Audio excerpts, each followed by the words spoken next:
സംസ്ഥാനത്തെ ലഹരി കേസുകളുടെ പ്രഭവകേന്ദ്രം തേടി പോലീസ്. കോഴിക്കോട് കുന്നമംഗലത്തെ MDMA കേസിൽ മുഖ്യപ്രതിയായ നൈജീരിയൻ പൗരനെ നോയിഡയിലെത്തി പിടികൂടി. അതിനിടെ കളമശ്ശേരിയിൽ MDMAയുമായി യുവാവ് പിടിയിലായി.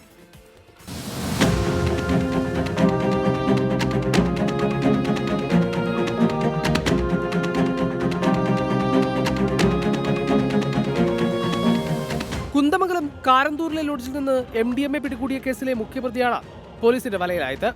ഫ്രാങ്ക് ചിക്സിയ എന്ന നൈജീരിയൻ സ്വദേശിയെ നോയിഡയിലെത്തി പോലീസ് പിടികൂടുകയായിരുന്നു.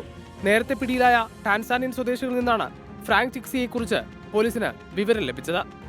ഒരു വലിയ ഡിറ്റക്ഷൻ 1 or 2 സ്റ്റേജിലേക്കാണ് പോവുക. എന്നാൽ ഈ പ്രാവശ്യം നമ്മൾ ചെയ്തിരിക്കുന്നത് ഒരു വലിയ മരത്തിൻ്റെ വേരുകൾ മുഴുവൻ അറക്കുക എന്ന രീതിയിലേക്കാണ് പോയിരിക്കുന്നത്. എല്ലാ വേരുകളും അറക്കുമ്പോൾ മരം ഉണങ്ങിയേ പറ്റൂ, ഉണക്കും എന്ന രീതിയിൽ തന്നെയാണ് നമ്മൾ ചെയ്തിരിക്കുന്നത്. ഇപ്പോൾ നമുക്ക് 5ാമത്തെ സ്റ്റെപ്പിലേക്കാണ് നമ്മൾ എത്തിയിരിക്കുന്നത്.